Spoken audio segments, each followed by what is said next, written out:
I'm Bonnie Ballon with WBAD News. I'm here to ask you a few questions about your home disaster preparedness plan. Oh, I don't bother with that. I'm less than a mile from the middle of town. If I need any help, somebody will be here in a few minutes.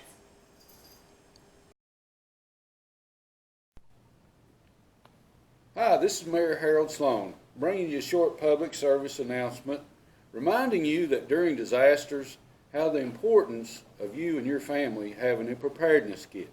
You know, many times in severe situations, like tornadoes and ice storms, it can be 24 to 72 hours before your local emergency resources could arrive to your home. That's why we're bringing to you this message to remind you to have your emergency preparedness kit for you and your family. Hi, I'm Penny Pencil from the newspaper. What do you want? We are interviewing people on how prepared you and your family are for the potential flooding that has been forecasted for tomorrow. My cousin has a four-wheel drive car. If we can't make it out, he'll drive by with all the stuff we'll need.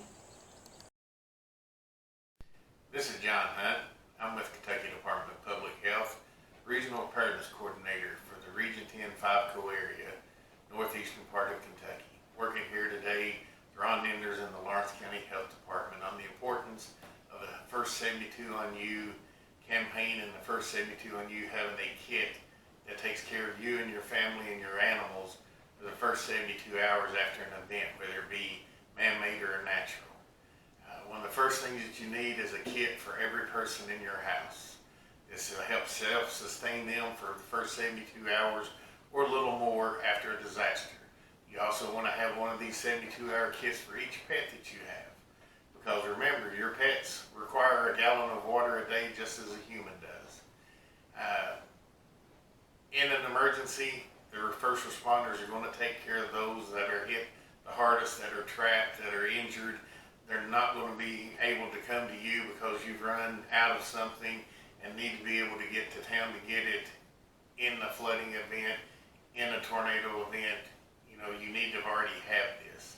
You also need to have a AM/FM radio. One of these here can be purchased locally or online.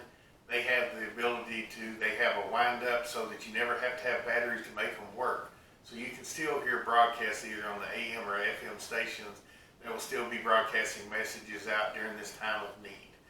These here, this particular one actually has a USB cable that you can plug into it and plug into your phone and actually hand crank and power up your phone if your battery has died on your phone.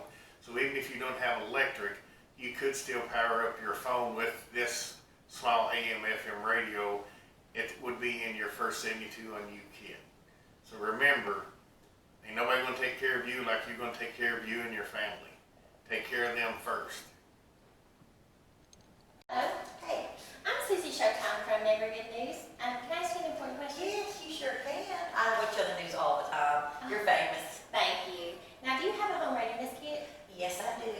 I think September's Preparedness Month, actually. That's great.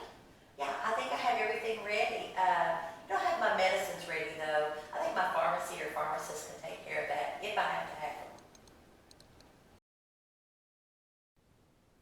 Hello, my name is Shirley DeLong. I'm the nurse supervisor at the Lawrence County Health Department.